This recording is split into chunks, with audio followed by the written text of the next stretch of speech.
Welcome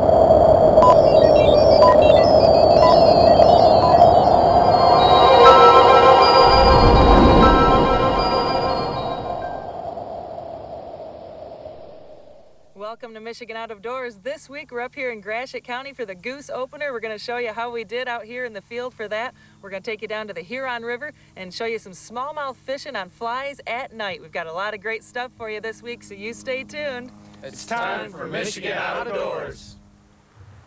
From the first spring rains to the soft summer breeze, the dancing on the pine forest floor, the autumn colors catch your eyes, here come the crystal winter skies. It's Michigan, Michigan out of doors. Someday our children all will see this is the finest legacy, the wonder and the love of Michigan. As the wind comes whispering through the trees, the sweet smell of nature's in the air.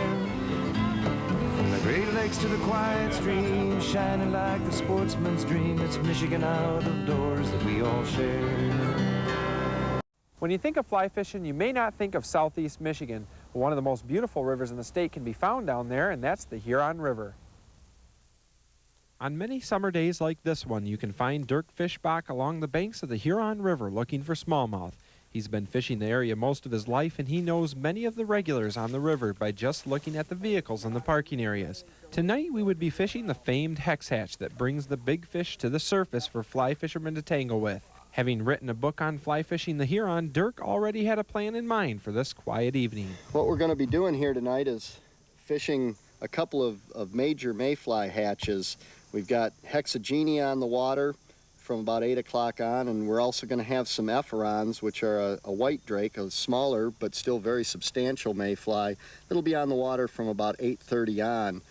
And I'm just going to get my leader rigged up here and ready to go so that we're all set when the fun begins. And before the hatch, we might spend a little bit of time fishing some streamers or woolly buggers, things like that, just to have something to throw around before the fish really get going. What's your setup? What we're using today is a 9-foot 5-weight graphite rod. And you'll see fellows out here and gals too using everything from 7.5 foot up to 9.5 foot. In weights from 4, even 3 weights occasionally, up to probably 6 or 7. 5-weight is a real good middle-of-the-road choice. This is a strong enough rod to throw some heavier things if we need to, but it's also delicate enough to present the dry flies that we're going to be using later. So it's my favorite all-around rod for the river. Before the big bugs started showing up, Dirk couldn't help himself and started searching the waters for feeding fish. Fish here. Hey, we got the first bluegill of the night. What do you think about that? Nice little gill. A little of everything in here, A little bit of everything. We could have a grand slam tonight.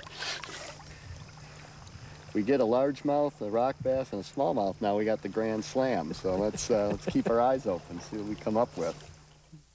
While many trout fishermen have seen both good and bad hex hatches on northern streams, Dirk says the Huron is a bit unique. Instead of a couple days of good hatches, this river boasts a month-long hatch that is very reliable from year to year.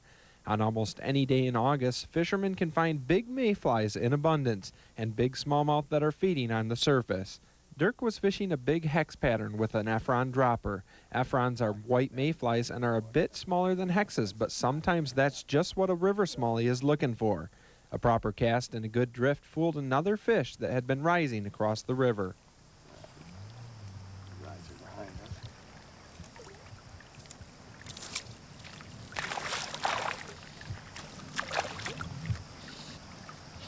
A little feisty guy.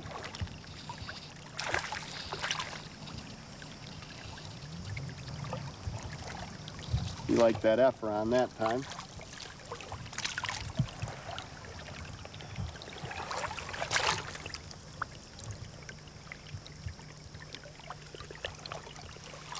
About 7 inches probably. These guys are jumping the hatch a little bit. There really aren't many bugs in the air or anything yet, but they're seeing a few and getting going, so that's a good sign. I always often said that if you if you took a smallmouth and a trout and you tied them together at the tail, the smallmouth would tow a trout up and down the river. And I think to about 16 inches, that's probably true. After that, I think it'd be a fair fight, but the smaller smallmouth, up to a foot certainly, are just superior fighters. They just have heart. They never give up, and the Native Americans' word for smallmouth was akagan, which meant ferocious, and I think they were onto something there. These fish are ferocious in their attitude, certainly, especially the little ones. They got an attitude. I like it. Up until this point, we were just biding our time. Although we caught a few small fish, we were just waiting for the bigger fish to start feeding on the hexes. As the sun set, the air was alive with dancing bugs. It wasn't long before the sounds of the day turned into sounds of the night. Fly fishing after dark is one of the most enjoyable ways to fish in my book. The soothing sound of crickets and frogs provides a harmonious background for one of the most challenging techniques of fishing there is.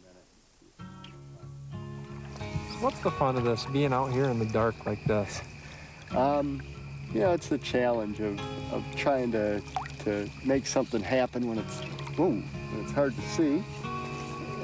You know, that's part of the appeal, and part of it is it's just the opportunity. You know, this is the time when it's happening. So if you want to be a part of it, you just got to be there. You know, and it happens to occur late.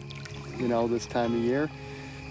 But you know, it's sort of the same appeal of being out in the early morning. It's quiet. There's nobody to bother you. You're just doing your thing and enjoying the evening. Perfectly beautiful evening out here on the Huron. And you know, whether you stick the big fish or you don't, you have that possibility and that opportunity. And it's just you and the fish. Nobody around. I like that a lot.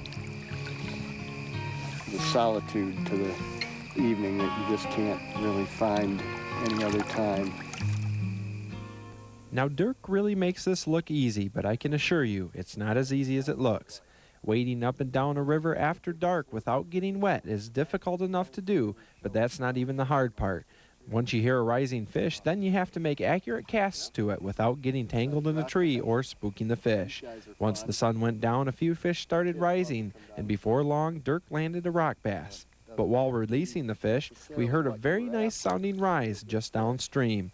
Dirk moved into position slightly upstream from the fish and cast it to the area where he thought the fish had rose. The big hex pattern made a good drift over the fish, and a nice bronzeback sucked it in. Nice fish. Well, that sounds good. Yeah, that's a nice fish. I can't quite see over there. It's a little dark. I'll try not to drag us into a big hole over here. Try to get this guy in. That's a nice fish. Come here, buddy. I can't see where I'm going here at all. Look at, oh no we don't. We just have a nice smallmouth.